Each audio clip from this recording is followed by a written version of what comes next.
안녕하세요. 경기도에 살고 있는 30대 중반 여성입니다. 요즘 저는 아이가 크는 모습을 보는 행복으로 살고 있어요. 20대 때는 돈 주고도 살 수 없는 경험에 대해 잘 알지 못했거든요. 그런데 아이 낳고 키워보니 그 의미를 좀 알 것 같아요. 저는 단언컨대 제 인생에서 제일 잘한 일이 제 아들을 낳은 거라고 생각해요. 그래서 저는 소중한 아들을 지켜주기 위해 열심히 살고 있어요. 하지만 아이의 아빠라는 인간은 눈꽃만큼도 아이를 생각하지 않았죠. 사람들은 보통 이혼했다고 하면 꼭 아이가 있는지 물어보는 것 같아요. 저도 아이가 없을 때 이혼했어야지 라는 말을 참 많이 들어왔죠. 그런데 엄마가 되어보니까 아이가 곧 제가 살아야 할 이유가 됐어요. 아이 덕분에 저는 이혼하고 혼자가 아니라 둘이 되어 버틸 수 있었죠. 그런데 양육권이고 친권이고 다 필요 없다던 전 시댁과 전 남편이 뻔뻔하게도 얼마 전 제게 터무니없는 말을 하더군요. 제가 아이에게서 할머니랑 아빠를 뺏었다고 주장했죠. 나중에 아이가 자라고 그 인간이 늙어서 병들면 혹시나 아빠라고 찾아올까봐 벌써부터 겁도 나네요. 절대 그럴 만한 자격이 없는 사람이거든요. 제 사연 끝까지 들어주시고 과연 정말 전 남편 말대로 제가 잘못한 건지 구독자 여러분들의 현명한 조언 부탁드려요. 결혼 전에 남편은 말보다 행동하는 남자였어요. 젊은 시절 남자친구들처럼 허황된 사탕발림을 하는 것보다 어른스러웠고 적극적인 행동으로 저를 챙겨줬던 사람이었죠. 물론 사람이 한결같으면 좋겠지만 역시나 남편은 연애 시절에만 잘해주던 그저 그런 좋은 사람이었어요.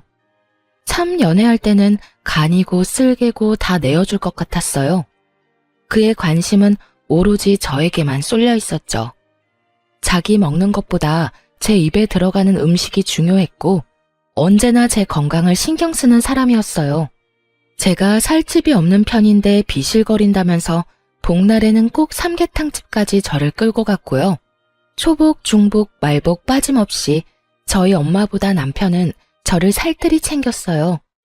제가 어릴 때 아빠가 일찍 돌아가셔서 저한테는 엄마뿐이었거든요.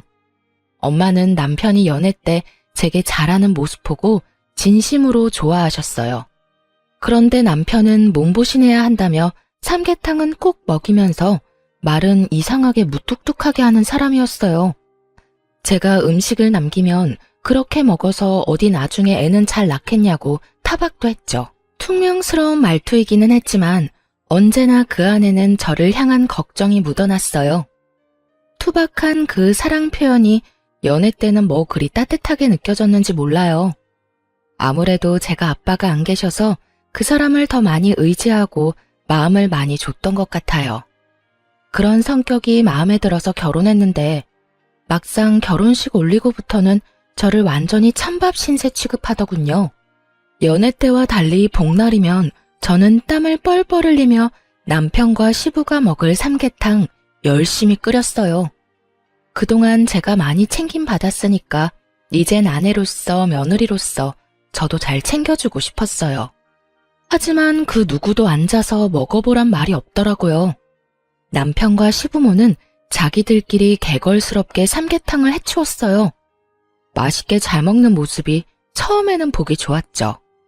하지만 제가 앉기도 전에 제 목까지 4마리를 다 먹는 바람에 결국 저는 죽만 먹었어요.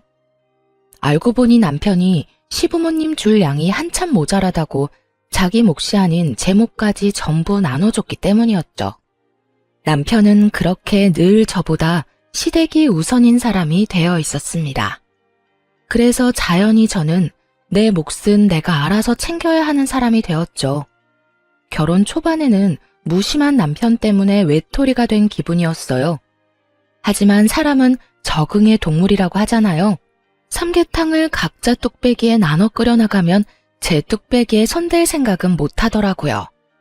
돌이켜보면 남들처럼 달콤한 신혼을 보낸 기억도 별로 없네요. 신혼 초반에는 저도 새댁이니까 잘 모르잖아요. 그러니 남편에게 이끌려서 시댁에 자주 갔어요. 2번 다시 돌아오지 않을 신혼의 시간을 시부모에게 할애했었고 그 이후에는 뭐 아들 임신하고 독박 육아하느라 바빴어요. 어쩌다 제가 남편에게 서운한 티라도 내면 남편은 결혼하면 다 이런 거라고 말했고, 저는 육아에 지쳐서 반박하지 않고 수긍해버렸죠. 그렇게 기억은 다 나지 않지만 제 마음속 깊이 자잘하게 서운한 것들이 얼마나 쌓여갔는지 몰라요. 건조한 결혼 생활에 무뎌질 즈음 도를 지나치는 남편과 시부모 보면서 저는 점점 깨닫기 시작했어요. 결혼했다고 해서 모두가 저처럼 불행하게 살지 않는다는 걸요. 그럼 제가 가장 상처받았던 일들을 한번 꺼내볼게요. 시모의 생일날은 보통 제가 집에서 잔치상을 마련했어요. 시모가 먹고 싶다는 음식을 한 상 가득 차리곤 했는데 먹으면서도 불만이 너무 많은 시모였죠. 생각해보니 결혼하고 처음 맞이하는 생일 때부터 시모는 제게 찬바람이 쌩쌩 불었던 것 같네요. 넌 잡채간을 본 거야 만 거야? 아주 밍숭맹숭. 아, 어머님, 저 간장 넣는 거 깜빡했어요. 죄송해요. 어쩐지 참기름 맛밖에 안 나더라. 너는 말이야, 음식 만들면서 아주 대충대충 너무 정성이 없는 거 아니니? 어머님, 죄송해요. 제가 한꺼번에 이렇게 음식 여러 가지 해본 건 처음이라서요. 으이그, 웃는 얼굴에 침 못 뱉는다고 해실해실 웃으면 다지? 시모는 조금만 제가 실수하는 모습 보이면 건수 잡은 사람처럼 잔소리를 늘어놓았어요.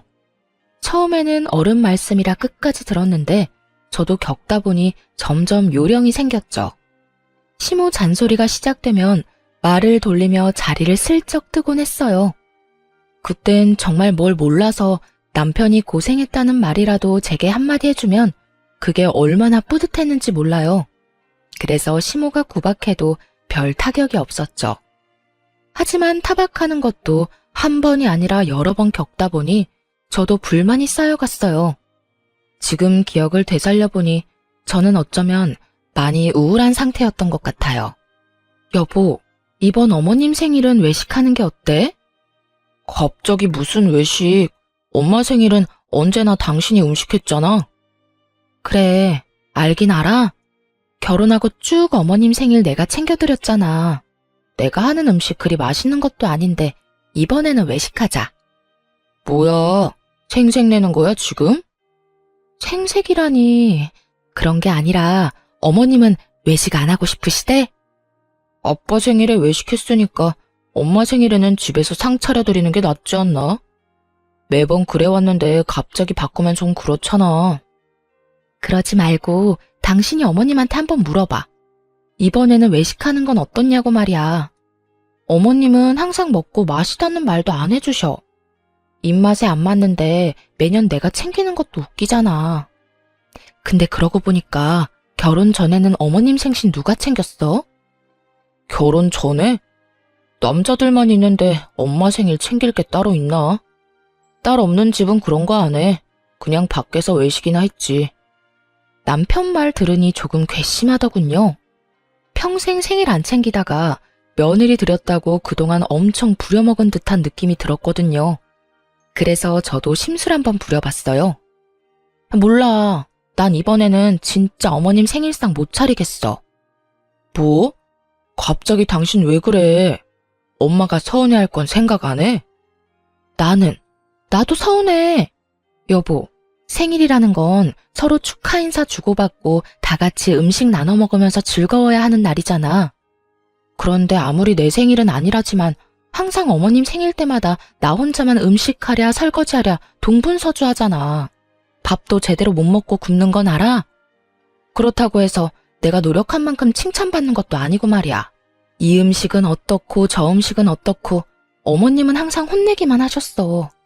그러니까 올해는 나 진짜 안 하고 싶어. 아니 그리고 입맛에 안 맞는데 왜 굳이 내가 차리는 생일상을 고집해?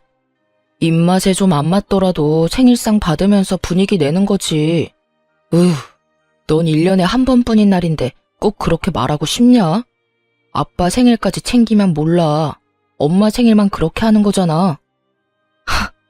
말을 그렇게 한다고? 그럼 당신은 우리 엄마 생일 때 뭐 했는데? 내가 치사해서 진짜 이 말까지는 안 하려고 했는데 우리 엄마 생일 때는 현금 드리는 거 말고 한 게 없잖아. 아이씨, 그래 해. 외식으로 해. 그리고 남자랑 여자랑 같아?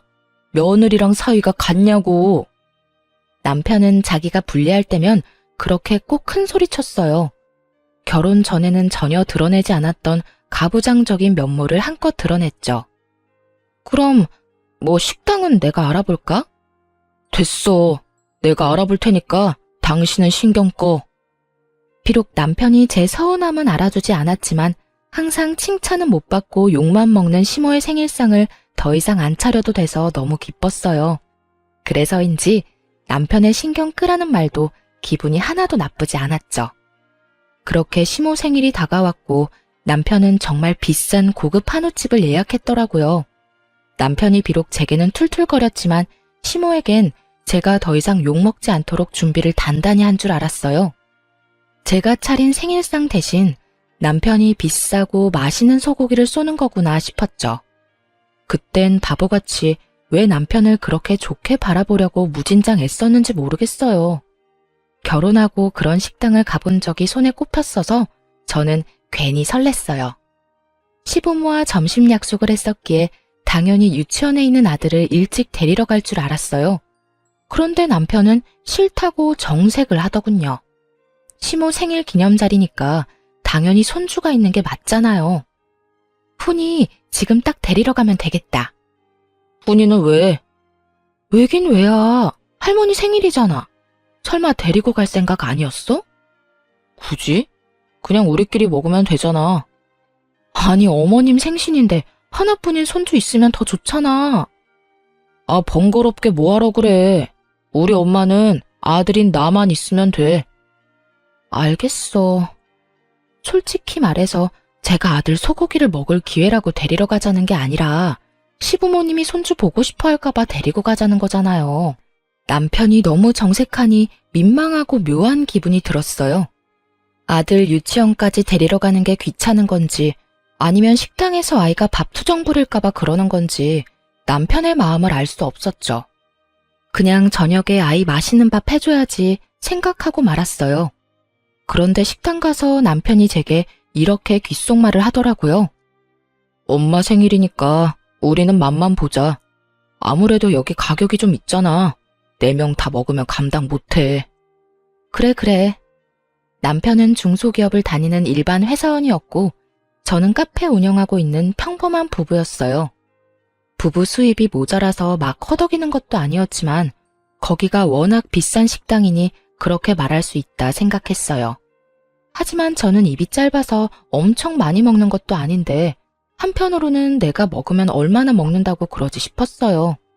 그래도 그냥 좋은 게 좋은 거라고 그날은 시모만 맛있게 잘 먹으면 된다 생각했어요. 남편이 시킨 화려한 부위별 소고기가 나오고 직원이 굽고 있는데 시모는 또 잊지 않고 제게 잔소리하더군요. 만나서 꼭 저를 한 번은 혼내야 성이 차는지 언제나 그냥 넘어가는 법이 없었죠. 아들, 넌 어쩜 결혼 후에 더 수척해 보인다. 예, 너 우리 아들 밥 잘 안 해 먹이니? 결혼하고 얼굴 멀쩡한 꼴을 못 봤다. 가장의 얼굴이 이렇게 푸석해도 되겠니? 아니요, 남편 삼시세끼 너무 잘해 먹이고 있는걸요? 요즘 야근하느라 얼굴은 조금 수척해 보이긴 하는데 저 사람 살은 결혼 전보다 더 쪘어요, 어머님. 그러니까 너무 걱정 마세요. 저희는 맞벌이 부부인데 시모 눈에는 언제나 자기 아들만 가장으로 보였나 봐요. 자기 아들 몸집에 반도 안 되는 며느리는 하나도 걱정 안 되냐고 시모에게 묻고 싶어서 입이 근질근질했어요. 으이그, 너무 나물 반찬만 하지 말고 밥상에 고기도 올리고 해야 한다. 닭고기나 돼지 말고 이런 좋은 소고기 같은 것들 말이다. 그럼요. 그리고 이 사람 고기 없으면 밥도 잘 안 먹어요. 훈이는 아빠랑 다르게 고기 없어도 밥 잘 먹는데 말이죠. 어쩜 입맛도 다르고 얼굴 생김새도 그렇고 훈이 걔는 클수록 영 내 아들을 안 닮았니? 네? 뭐 내 아들 안 닮았으면 널 많이 닮은 거겠지. 저는 시모가 헛소리해도 생일이고 좋은 날이라서 그냥 참았어요. 게다가 결혼하고 몇 년 만에 시모 생일상에서 해방된 기념일이었고요. 그런데 시모는 생일상 안 차렸다고 속으로 저를 벼르고 있었나 봐요. 직원이 잘 구운 소고기 부위별로 하나씩 접시에 올려주자 시모가 기다렸다는 듯이 제 접시에 놓인 고기까지 홀랑 가져갔거든요. 우리 며느리는 채식주의자라 고기 잘 안 먹어요. 그러고는 남편 접시에 제 고기를 올려주더라고요. 제가 더 놀랐던 건 시모의 몰상식한 행동을 모른 척하며 좋다고 맛있게 먹는 남편이었어요. 엄마, 정말 맛있어요. 어서 드세요. 나 챙기지 말고요. 으이그, 엄마가 안 챙기면 누가 널 챙겨. 얼른 먹어 우리 예쁜 아들. 저는 그 광경을 보고 입맛이 뚝 떨어졌습니다. 그런 황당한 경우는 처음 겪어서 잠깐 넋이 나가 있었죠. 소고기를 그렇게나 많이 주문했는데 제가 고기 한 점 먹는 게 그렇게나 아까웠을까요? 아니면 생일상 안 차렸다고 벌이라도 주고 싶었던 걸까요? 그런데 시부도 다 봤으면서 역시 본인 식사에 집중하느라 앞에서 뭔 일이 일어나도 상관없어 보였어요. 시모가 그러면 시부라도 나설 법한데 제 편이 없는 게 너무 어이없고 서러웠죠. 오죽하면 고기 구워주는 직원이 저를 챙겨주더라고요. 사모님도 좀 드세요. 입맛 없으시더라도 잘 챙겨 드셔야죠. 감사합니다. 저는 괜찮아요. 채식주의자라서요. 당연히 저는 채식주의자가 아니에요. 일부러 남편과 시모 들으라고 크게 얘기했는데 저는 투명인간 된 듯 저 빼고 즐거운 식사 분위기였어요. 네, 저도 손이 있으니까 소고기 그냥 제가 집어서 먹으면 돼요. 하지만 손이 부들부들 떨려서 그냥 가만히 있고 말았죠. 이미 그때부터 남편과 이혼하고 아이를 혼자 키우는 상상까지 하고 있었네요. 결국 저 빼고 남편과 시부모만 배부르게 먹고 저는 무표정으로 자리만 지켰네요. 그땐 남편과 시모 앞에서 1인 시위하는 기분으로 자리를 지켰어요. 그때 식당에서 생일이라고 미역국이랑 찰밥 있는 작은 생일상 챙겨주더라고요. 다들 배부른지 거들떠도 안 보는데 저는 순간 배고프기도 하고 음식이 아까워서 먹고 싶긴 했어요. 내가 너무 예민하게 받아들여서 괜히 바보처럼 식사를 못한 건가 후회도 됐고요. 그렇다고 무시당했는데 호구처럼 그걸 먹고 싶지는 않았어요. 그런데 미역국을 두고 시모가 아무도 안 먹어서 아깝다고 말하자 눈치 없는 남편이 그걸 저한테 먹으라며 내미는 거 있죠? 당신 미역국 좋아하잖아. 당신이 먹으면 되겠네. 얼마나 잘 먹었으면 트림까지 하는데 꼴 보기 싫어 죽는 줄 알았습니다. 왜 소고기는 먹어보라는 말 한마디 없다가 공짜 미역국은 보자마자 제게 먹으라 하는 건지 너무 얄미웠어요. 네가 먹으라고 하면 내가 먹을 줄 알아? 속으로 그러고 있는데 남편이 제 쪽으로 생일 밥상을 밀었어요. 그러자 시모가 다급하게 제 팔을 붙잡더라고요. 저는 수저를 들지도 않았는데 말이죠. 아, 생일상은 생일인 사람이 먹어야지. 엄마 배부르다면서요. 아니야, 나 먹으라고 식당에서 줬는데 먹어야지. 오늘은 내 생일이잖아. 시모 배불러서 미치겠다며 소화제 찾을 때는 언제고 갑자기 욕심을 부리더라고요. 꾸역꾸역 미역국까지 다 먹는 시모의 모습을 보면서 확실히 깨달았어요. 며느리 입으로 들어가는 음식을 엄청 아깝게 생각한다는 걸요. 집에 돌아오자마자 저는 남편에게 따져 물었어요. 하지만 제게 돌아오는 건 사과가 아니었어요. 어쩜 그래? 내가 먹으면 얼마나 먹는다고. 너 나한테 맛만 보라는 게 눈으로 맛보라는 거였니? 아주 넌 잘만 먹더라. 배 튀어나온 것 좀 봐. 맛있디? 그리고 내가 언제부터 채식주의자라고 거짓말까지 쳐? 야, 내가 언제 먹지 말랬어? 난 그런 말은 한 적 없잖아. 네가 괜히 엄마 눈치 보느라 안 먹은 걸 왜 내 탓해? 그러길래 그냥 집에서 생일상 차려드렸으면 좋았잖아. 그럼 엄마도 심술 안 부렸을 테고. 그리고 내가 우리 집 유일한 외동아들인데 엄마가 먹으라고 하면 먹을 수밖에 없지. 그래, 당신 어머님이 심술 부리는 거 알면서도 가만히 있었네. 야, 나도 우리 집 귀한 외동딸이야. 그럴 거면 날 왜 데리고 갔어? 내가 무슨 너네 식구들 밥 먹을 때 세워두는 병풍이야? 당신 설마 돈 아까워서 우리 훈이도 안 데려간 거 아니지? 유치원생이 먹으면 얼마나 먹는다고 말이야. 당황해서 얼굴 벌개지는 남편 보고 제 추측이 맞았다고 생각했어요. 열받아서 그대로 남편 카드만 들고 집을 뛰쳐나왔죠. 이혼할 때는 하더라도 분해서 못 참겠더라고요. 아들 하원시키면서 더 비싼 소고기 집에 찾아갔어요.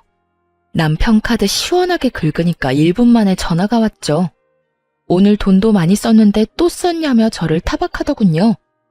그러니까 나랑 우리 아들이 애초에 먹으면 얼마나 먹겠어? 처음부터 식당에서 같이 잘 먹었으면 되는 거였잖아. 어떻게 사람을 먹는 걸로 그렇게 서럽게 해? 당신도 어머님도 아버님도 어쩜 아무리 어머님 생신이고 주인공 따로 있다지만 난 정말 나만 한 식구 아닌 줄 알았어. 내가 미안해. 그렇게 서운해할 거라고 생각 못했어. 이혼 이야기가 목구멍까지 차올랐는데 해맑은 아이 얼굴 보니까 쑥 들어가더라고요. 아빠 없이 잘 키울 수 있을까? 그때는 확신이 없었거든요. 시원하게 이혼하자는 말은 못 뱉었지만 열받아서 남편이랑은 밥을 따로 먹기 시작했죠. 그들이 그랬던 것처럼 저도 제 아들 밥만 살뜰히 챙겼어요. 어느 날 남편이 먹을 걸로 차별하지 말라며 서럽다길래 저는 또박또박 말했어요. 어머님한테 보고 배웠는데 왜? 뭐 문제 있어? 뭐? 당신은 어머님한테 가서 밥 먹으면 되잖아. 나도 어머님처럼 내 아들만 챙길 거야. 그제서야 미안하다고 싹싹 빌더라고요. 자기가 2번 다신 그런 일 없게 한다고요. 각서를 쓰라고 시켰는데 정말 쓰고 있길래 저는 딱 1번만 참기로 했어요. 그렇게 몇 달을 시댁과도 일절 교류를 안 했어요. 주말에 밥 먹으러 가자는 시모의 연락도 여러 번 무시했고요. 그런데 남편이 정말 시모에게 한마디 했는지 시모에게서 미안하다고 연락이 왔더라고요. 내가 저번에 좀 심했지? 미안하다. 어머님, 저 채식주의자 아니에요. 알지, 알어. 그래서 내가 너 해주려고 갈비찜 잔뜩 재워놨거든. 마음 풀고 먹으러 와, 응? 갈비찜 때문에 시댁에 간 거는 아니었고 이혼하지 않는 이상 얼굴 보고 살아야 하니까 응어리는 풀자 하는 마음으로 갔어요. 시모가 막상 저를 마주하면 또 늘 하던 것처럼 잔소리하며 눈치라도 줄 줄 알았는데 엄청 조용하더군요. 남편에게 확실히 뭘 듣기는 들었는지 시모는 저뿐만 아니라 손주까지 엄청 챙겼어요. 이것저것 먹어보라며 시모가 제게 반찬 들이미는데 결혼 전에 저를 반겼던 모습이 생각나서 마음이 이상했어요. 그 덕에 미움보다 좀 잘 지내고 싶은 마음이 커졌죠. 그날 정말 잘 먹고 집에 돌아가려는데 시모가 갈비찜 너무 많이 재웠다고 친정에 갖다 주라고까지 하더라고요. 사돈이 매운 거 좋아했던 것 같은데 맞지? 특별히 여기에는 청양고추 엄청 넣었어. 고맙습니다. 어머님, 오늘 정말 잘 먹었어요. 엄마한테도 잘 전달해드릴게요. 하지만 나중에 가서야 갈비찜의 비밀을 알게 됐어요. 저와 화해하려고 혹은 제가 예뻐서 챙겨주는 갈비찜이 아니었죠. 자기야, 가면서 땡땡 베이커리 좀 들리자. 엄마가 좋아하는 빵집이거든. 갈비찜 가져가는데 뭐하러 또 빵을 사가? 아니, 갈비찜은 어머님이 챙겨주신 거고 내가 엄마 사드리고 싶어서 그래. 요즘 밀가루값 엄청 올랐잖아. 빵값도 만만치 않은데? 뭐야, 아깝다는 거야? 아니, 내 돈으로 사는데 왜 그래? 기왕 가는 거 들리자고. 알겠어. 그런데 밀가루 값도 값이지만 이번에 장모님 아파트 값도 정말 많이 올랐더라. 뭐? 뉴스 못 봤어? 그쪽 동네 다 올랐다고 뉴스 떠서 내가 검색해봤었거든. 그래? 엄마가 말 안 해서 몰랐어. 아무리 뉴스가 떴다지만 처갓집 아파트 시세를 몰래 검색해봤다는 게 참 정 떨어지더라고요. 사실 그 전에 밀가루값 얘기할 때부터 신경이 거슬렸죠. 그럼 갈비찜 갖다 드리면서 아파트 값이 얼마나 올랐는지 장모님한테 물어봐. 아무리 모녀지간이라도 다 말할 수는 없어.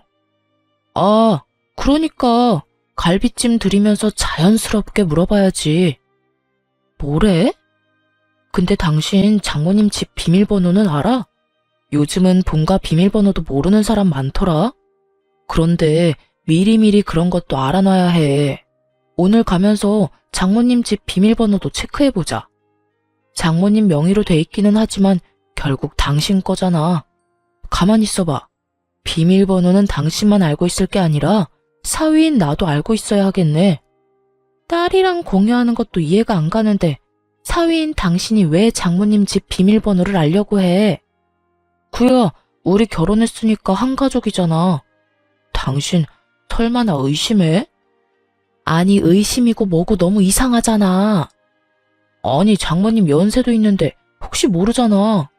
도어락뿐만 아니라 이참에 장모님 통장 비밀번호도 미리미리 체크해둬. 요즘 돌연사나 교통사고도 많은데 갑자기 훅 가시면 어떡해? 남편의 말을 듣다 보니 어처구니가 없었어요.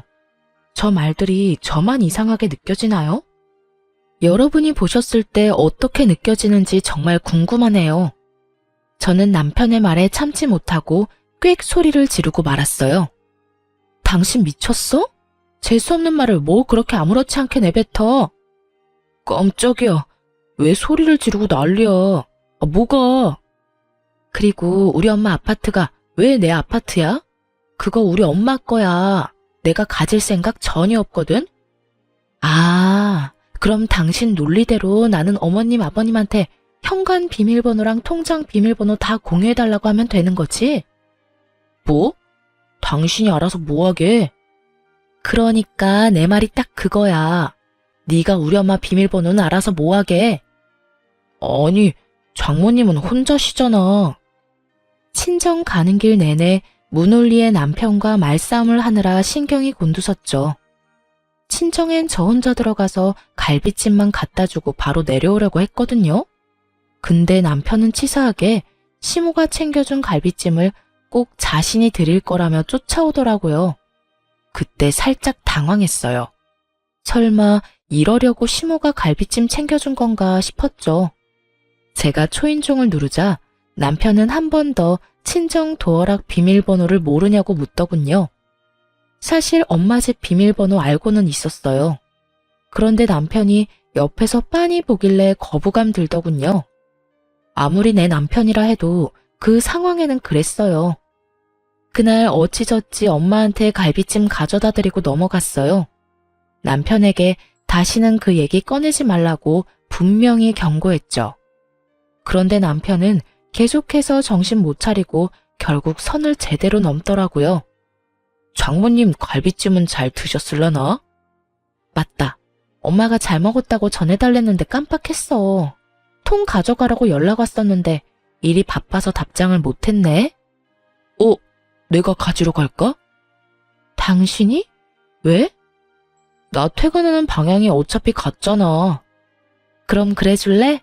엄마한테 내가 미리 전화해 놓을게. 아니야, 내가 들릴 때 전화 드리지 뭐. 아무 생각 없이 남편한테 맡겼는데 일이 터지고야 말았어요.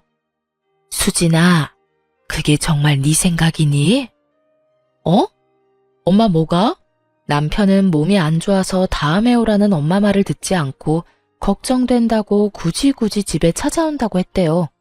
그러더니 편하게 누워 계시라고 엄마한테 집 비밀번호를 문자로 넣어달라고 했다네요.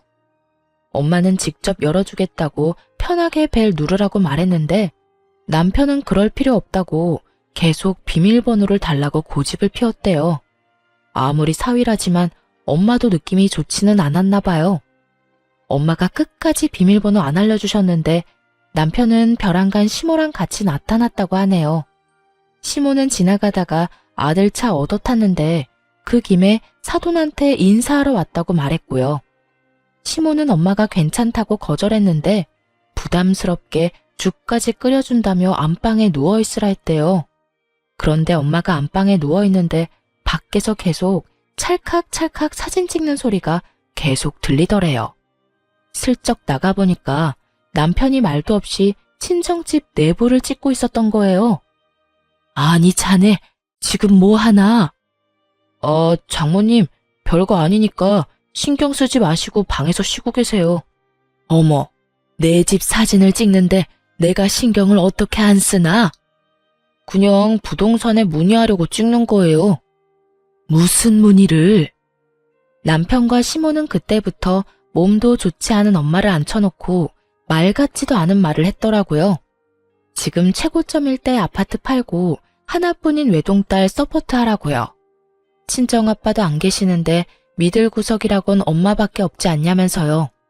그러곤 친정엄마께 미리 죽을 날 받아놓은 사람 대하듯 어느 은행에 돈이 얼마나 들어있는지 은행별로 비밀번호도 다 정리해서 제게 다 알려주라 했다네요. 둘이서 아주 작정한 듯 엄마의 혼을 쏙 빠뜨려 놓고 가버린 거죠. 그것뿐인 줄 아니? 한서방이 나한테 깔끔한 신축으로 월세방 얻어주겠대. 아파트 시세 올랐을 때 팔라는데 어찌나 불편한지 모르겠더라. 내가 멀쩡한 내 집 두고 갑자기 어딜 가니? 사돈도 합세해서 다 딸 위한 거라 하는데 너 정말 엄마가 아파트 팔았으면 좋겠어? 요즘 너희 생활 어렵니? 내가 모르는 무슨 일이라도 있는 거야? 엄마 절대, 그거 절대로 내 생각 아니야. 내가 지금 집으로 갈게요. 이게 무슨 일이라니. 갑자기 들이닥쳐서는. 통화하는 내내 친정엄마는 갑작스런 상황에 놀라고 속상해서 우셨어요. 저는 남편에 이어 시모까지 왜 자꾸 애먼 엄마 아파트에 눈독을 들이는지 정말 환장하겠더라고요. 급하게 아이를 데리고 친정에 갔어요. 그런데 어린 제 아들이 엄마 집 문 앞에서 하는 말에 저는 그만 다리에 힘이 풀려서 주저앉고 말았어요. 엄마, 할머니가 꼭 비밀번호 외워오랬어. 숫자 놀이 한다고 했어. 어? 훈아, 혹시 어떤 할머니? 아빠 할머니가. 엄마 할머니 비밀번호 가르쳐달랬어. 저희 아이는 아직 어려서 외할머니를 엄마 할머니라 불렀고 친할머니를 아빠 할머니라고 불렀어요. 무슨 속셈인지는 몰라도 시모가 어린 손주한테 외할머니 집 비밀번호를 외워오라고 시킨 거예요. 그때부터 눈앞에 보이는 게 없어지더라고요. 집주인이 멀쩡히 있는데 몰래 사진까지 찍고 그놈의 현관 비밀번호 알아내서 뭐 어쩌려고 그렇게까지 하는 건지 도대체 무슨 짓을 벌이려고 그러는지 소름이 끼치기 시작했죠. 시모에게 전화를 걸어서 따지니 시모는 태연한 목소리로 말했어요. 어머님, 혹시 우리 훈이한테 저희 엄마 집 비밀번호 알아오라 했어요? 아이고, 네가 물로 터져서 그랬지. 갈비찜 해줬으면 그걸로 해결했어야지. 너네 엄마 아파트값 엄청 올랐잖아. 엄마 죽고 물려받으면 늦어. 아파트 똥값 된다 너. 그 아파트는 지금 그만큼 올랐을 때 얼른 팔아야 해. 부동산에 얼른 내놓고 리모델링 한 적이 있어서 그런지 다른 호수보다 깔끔하니까 더 얹어서 내놓아도 충분히 팔릴 거야. 내가 이미 내놓은 집들 다 보고 왔어. 지금 제정신으로 하시는 말씀인가요? 떡줄 사람 생각도 안 하는데 뭐 하는 짓이에요, 이게? 그럼 내가 제정신이지 치매라도 걸렸을까 봐? 차라리 치매 걸린 거였으면 좋겠네요. 보통 사람의 머리로는 할 수 없는 일이에요, 지금. 너 시어미한테 어디서 그런 막말을 하냐? 그럼 뭐, 내가 우리 엄마한테 상처 준 사람한테 곱게 말할 거라 기대했어요? 당신 아들이랑은 이혼이에요. 더 생각할 것도 없어요. 이 지경까지 오기 전에 진작 했어야 했는데 누굴 탓하겠어요. 예, 이혼이라니 안 된다. 수화기 너머로 애걸복걸 매달리더라고요. 저는 못 들은 척 전화를 끊어버렸죠. 엄마의 아파트를 탐내고 있는 남편과 시모. 제가 뭘 어떻게 그들을 더 보듬겠어요? 단번에 이혼 결심이 서더라고요. 아니나 다를까 남편놈은 아니란 반응이더군요. 아니, 그때 아파트값 올랐다고 엄마한테 말하니까 어차피 나중에 그 아파트는 외동인 당신 거라잖아. 그래서 나도 그렇겠다 싶었지. 근데 엄마 말로는 지금부터 관리해서 팔아야 한다잖아. 기껏 갈비찜에서도 먹이고 장모님 갖다 주고 했는데 돌아오는 게 아무것도 없으니까 엄마도 나도 많이 답답했어. 솔직히 장모님 월세도 내가 내드리려고 했는데 무조건 싫다고 하시니까 나도 이젠 섭섭하다. 나조차고 이러는 거 아니잖아. 우리 부부를 위해서잖아. 아주 미쳤구나. 너도 네 엄마도. 이거 지금 죄 짓는 거야. 부들부들 거리는 손으로 남편 뺨을 시원하게 갈기고 짐 싸서 친정에 갔어요. 엄마는 걱정스러운 눈빛으로 이게 다 남편이 없어서 그들이 얕잡아 본 것 같다고 하더라고요. 말년에 이런 추잡한 꼴까지 다 겪는다며 가슴을 퍽퍽 치며 한탄하셨어요. 너무 비참하고 죄송하더라고요. 제가 결혼을 잘못해서 피해를 끼쳤잖아요. 얼른 이혼할 거니까 걱정 마시라고 엄마에게 단단히 일러뒀어요. 이건 아빠의 부재가 문제가 아니라 남편과 시모가 이상한 거라고 말이죠. 당연히 엄마 역시 제 잘못 아니라며 저를 다독이셨고 정신 차리는 대로 엄마랑 친한 변호사 이모한테 전화를 걸었어요. 제가 이혼 소송을 걸겠다고 말했더니 그들은 아주 천하태평이더군요. 붙잡을 때는 언제고 또 다르게 머리 굴렀나 봐요. 서로 머리 복잡하게 소송으로 질질 끌지 말고 깔끔하게 네가 내 아들한테 5천만 원만 줘라. 그럼 네 아들 양육권이랑 친권 우리가 다 포기해 줄 테니 내 아들도 새 출발은 해야 하지 않겠니? 겨우 별것도 아닌 것 가지고 예민해하는 너나 네 엄마 때문에 지금 우리도 피해보는 거잖아. 가족끼리 비밀번호 공유하는 게 뭐가 어때서? 그리고 내가 아파트 팔아서 놔달라고 했냐? 너 가지라고 떠먹여줘도 왜 받아먹질 못해? 정말 그거면 돼요? 5천만 원? 당신이 말해봐. 당신 5천만 원 주면 흔히 안 볼 자신 있어? 나도 엄마 의견이랑 똑같아. 솔직히 애는 엄마가 알아서 키우면 되는 거 아닌가? 그리고 예전부터 의심 가던 거지만 훈이 나랑 너무 안 닮은 것 같아. 나만 그렇게 생각하는 게 아니라 우리 가족 다 그렇게 생각해. 그거에 대해선 아무것도 묻지 않을 테니까 깔끔하게 5천만 원만 줘. 뭐? 그래, 5천만 원 줄게. 역시 너란 인간 부성애고 뭐고 없구나. 저는 5천 원짜리 지폐를 남편놈 얼굴에 그리고 10,000원짜리 지폐를 시모 얼굴에 차례로 던졌어요. 남편이 사태 파악하고 이게 무슨 짓이냐고 발악하더군요. 시모 역시 뒷목 잡고 쓰러지는 신용했고요. 야, 너 미쳤어? 어머나, 이게 교양업계 무슨 짓이야? 감히 누구 얼굴에 돈을 던져? 왜? 기분 나빠요? 나랑 우리 엄마 그리고 훈이까지 우습게 알길래 나도 당신들 우습게 알고 있다고 보여주는 거야. 그리고 훈이가 누구 닮아서 유제품 알러지가 있는데 감히 우리 훈이를 그딴 식으로 언급을 해? 유제품 알러지는 흔한 거잖아. 그래, 너 덜 맞았구나. 저번에 맞은 뺨으로 충분하지 않지? 저는 친자검사 해봐야겠다며 남편에게 머리털 내놓으라고 머리채를 붙잡고 마구 흔들어줬어요. 그만해. 아프다고 진짜. 너 나 대머리 되면 책임질 거야? 시모는 본인 아들 머리통 흔드는 장면 보고 아주 개거품 물었어요. 그래서 활용점정으로 남편놈 얼굴 뺨 마지막으로 한 번 더 날려줬네요. 겨우 그 몇 대 맞은 생채기랑 제가 겪고 있는 고통이랑 비교할 수 있을까요? 지켜보던 시부는 결혼을 잘못했다면서 혀를 끌끌 차고 나가더군요. 그러니까요. 제가 결혼을 한참 잘못했네요. 아드님한테 이렇게 하자가 있을 줄 몰랐거든요. 야, 너 이참에 이마에 써붙이고 다니는 게 어때? 나는 하자가 있습니다. 하고 말이야. 그리고 댁들도요. 하자의 원인이 다 부모한테 있는 거 아니겠어요? 아유, 저 독한 것 말하는 것 좀 봐.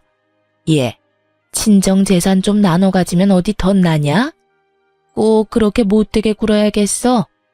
어차피 늙은 친정엄마 나중에 아프면 딸이 모셔야 할 거고 그때 되면 내 아들이 장모님 뒷바라지 다 할 텐데 말이다. 도대체 넌 왜 이렇게까지 발작하는 건지 도무지 이해가 안 돼서 그래.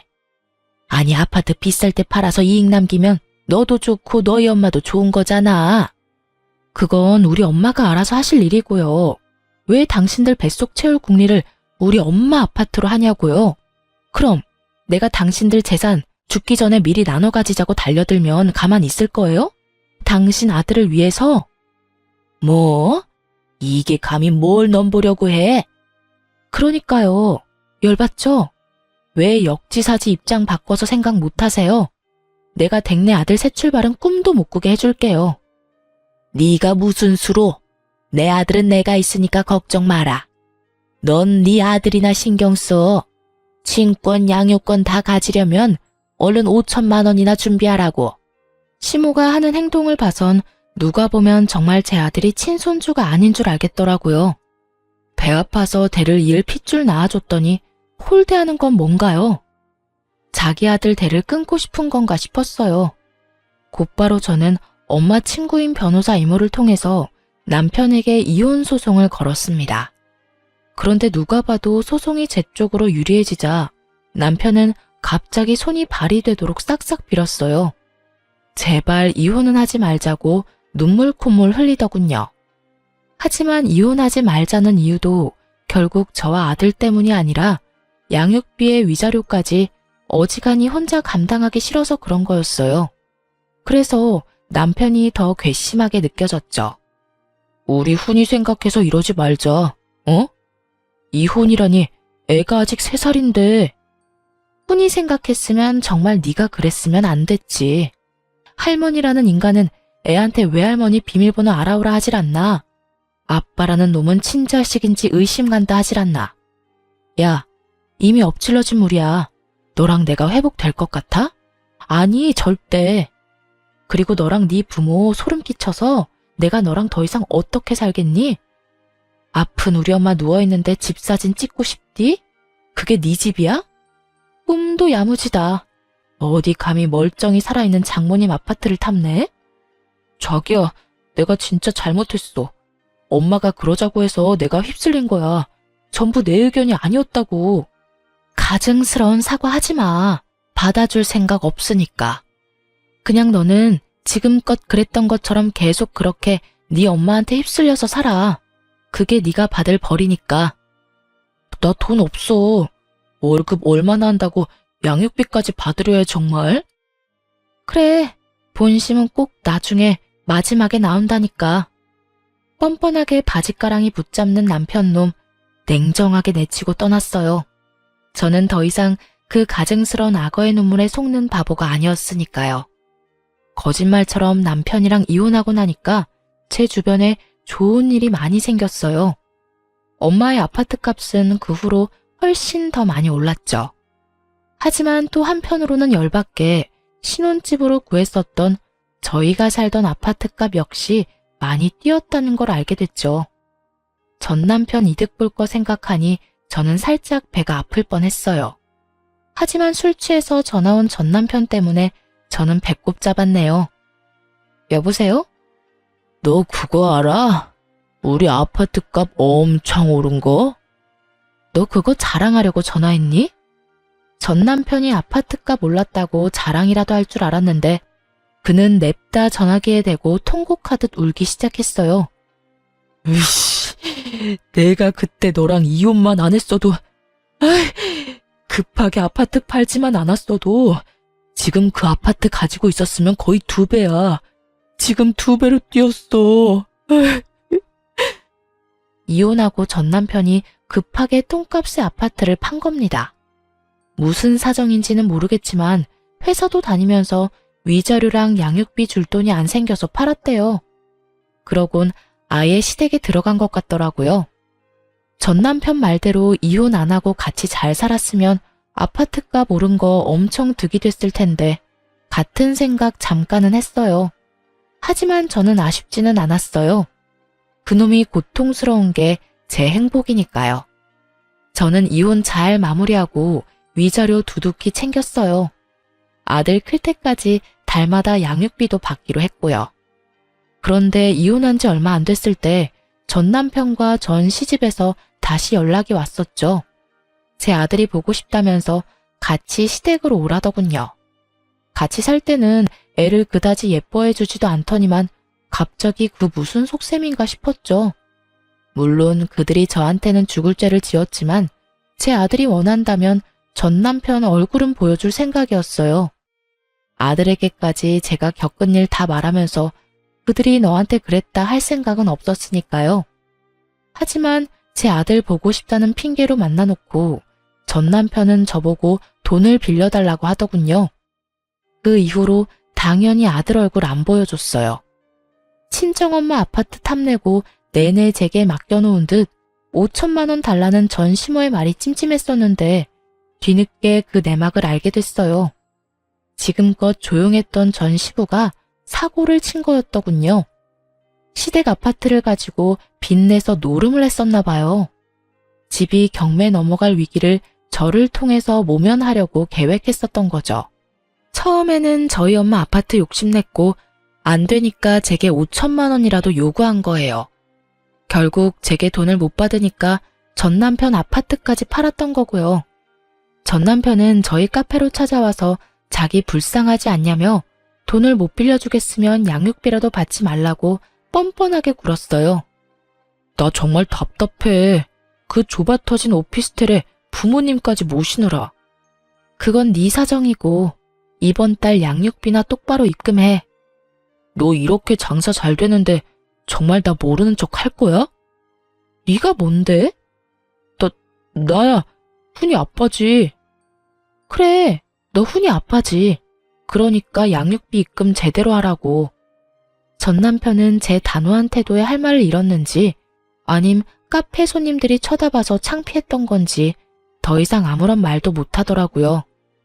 그렇게 저는 자연스럽게 전 남편이라는 존재를 잊고 살아가고 있었어요. 기존에 차렸던 카페도 다 정리하고 새 출발을 하려고 했죠. 다름 아니라 저희 엄마가 아파트값 절정에 올랐을 때 파셨거든요. 엄마가 건물을 운 좋게 잘 샀는데 남자 잘못 만나서 이혼한 딸 뭐가 예쁘다고 가엾다면서 방 하나 내주셨어요. 정확히 말하자면 건물의 2자리를 통째로 내주셨죠. 이미 리모델링 공사까지 다 마친 3층짜리 건물이었는데 현재 3층에 엄마 사시고 2층에는 저랑 아들이 살고 있고 1층에는 제 카페를 새롭게 열었어요. 그런데 또 정말 우연하게도 제 가게에 시모가 왔더라고요. 악연이 참 끈질기죠. 전 시모가 카페에 자주 다니고 하는 사람은 아닌데 친구들 따라서 우연히 들른 거였죠. 네가 왜 여기 있냐?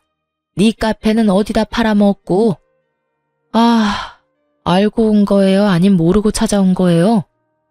내가 뭘 너 여기 있는지 어떻게 알고 오겠어? 웃기는 애네 정말. 정신 차려라. 내가 너 여기 있는 거 알았더라면 아마 꼴 보기 싫어서 안 왔겠지? 꼴 보기 싫은 건 피차 일반이네요. 여기 사장은 어딨냐? 너 손님한테 이딴 식으로 해도 돼? 난 네 카페 사라졌길래 어디서 뭘 하나 싶었는데 일이 잘 안 풀리나 보지? 하긴 요즘 땅값이며 월세가 많이 올랐으니까 여기서는 뭐 알바하는 거니? 내 아들 인생 망치더니 잘된 꼴이다. 전 시모는 제가 무슨 대답도 꺼내기 전에 혼자 신나서 상상의 나래를 펼치더군요. 얘들아, 와서 내 며느리 꼴 좀 봐라. 이혼하고 카페 쫄딱 망해서 여기서 알바나 하고 있네. 게다가 전 시모는 자기 친구들이랑 왔는지 갑자기 친구들을 제 앞으로 불러 모아서 대놓고 제 흉을 보기 시작했죠. 그때 알바생이 사장님이라고 부르자 전 시모는 용케 다시 카페 열었냐고 비웃었어요. 그래봤자 다 은행빚 아니냐고요. 그래서 제발 정신 차리라고 한마디 해줬어요.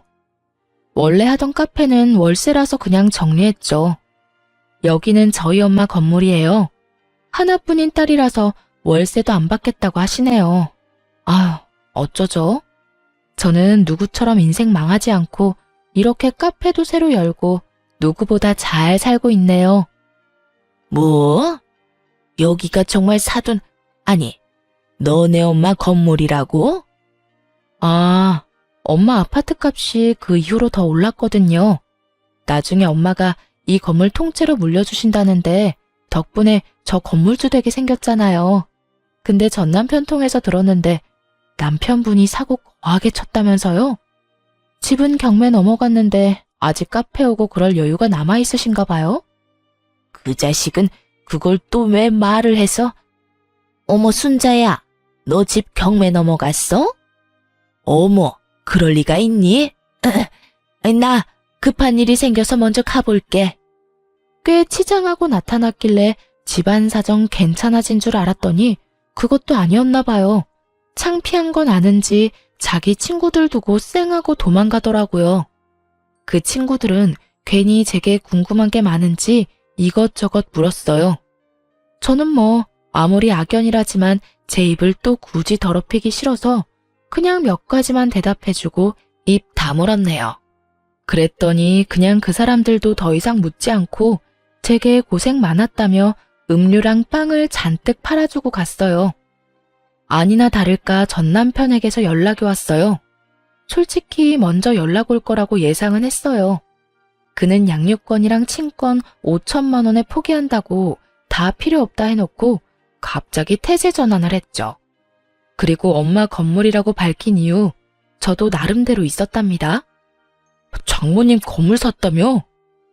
뭐? 그럴 거였으면 이혼 사유가 전혀 맞지 않잖아. 장모님도 다 내 탓해놓고 결국 아파트 팔 생각이었던 거지. 네가 괜히 예민해서 훈이한테서 아빠랑 친할머니, 친할아버지를 뺏은 거야. 뭐라는 거야. 먼저 양육권 친권 타령하면서 5천만 원 들먹인 게 누구더라? 됐고, 이제 나도 훈이 아빠 자리를 다시 되찾을 거야. 나도 내 권리를 찾아야지. 권리라. 당신 훈이 아빠로서 자격을 찾고 싶은 거야? 아님 우리 엄마 건물이 또 탐나서 그러는 거야? 뭐, 난 너만 좋다면 재결합 생각하고 있어. 훈이 생각해서라도 그게 좋은 거니까. 미친놈. 뭐? 너 양육비 4개월이나 밀렸어. 번호 바꾸고 잠수 타더니 이제서야 연락이 되네? 알지? 계속 밀어봐 어디. 여보. 여보 같은 소리 한다. 야, 네가 정말 훈이 생각한다면 돈 열심히 벌어서 양육비 보내면 되는 거야. 알겠니? 양육비를 줘야 하는 게 바로 네 권리야. 그니까 더 징징거리지 말고 입금이나 해. 더 지체하면 미지급 소송 들어갈 거니까. 회사에 소문이라도 나고 싶어? 본인한테 남은 거라곤 회사밖에 없어서 그런지 회사 이야기 꺼내니 바로 깨갱하더군요. 참 부성애라는 게 모든 사람한테 있는 건 아닌가 봐요. 친자식 아닌 것 같다고 상처 줄 때는 언제고 아들을 가지고 끝까지 어떻게 해보려고 하는 꼴이 우스웠죠. 그리고 결혼 후든 이혼 후든 왜 장모님의 재산을 탐내는지 도무지 제 상식적인 선에서는 이해가 안 됐고요. 사실 아들이 상처받을까봐 전 남편과 전시댁 이야기를 저는 평생 가슴에 품고 안 꺼내리라 생각했어요. 하지만 아들이 컸을 때 혹시라도 그들에 의해 피해보지 않게끔 이젠 잘 정리해서 설명해주는 게 필요하겠다 싶어요. 왜 그런 사람들 많잖아요. 자식 낳아놓고 나 몰라라 하더니 자식 혼자 올바르게 다 크면 부모랍시고 나중에 찾아와서 생색내면서 자식 괴롭히는 사람들이요. 전 남편이 딱 그럴 것 같았어요. 저는 이 이혼 끝에 얻은 교훈이 하나 있어요. 분수도 모르고 남의 것을 탐내지 말자. 분수에 맞게 살자가 제 모토가 됐죠. 앞으로도 제 분수에 맞게 잘 살도록 할게요. 지금까지 긴 사연 들어주셔서 감사합니다. 좋은 하루 되세요.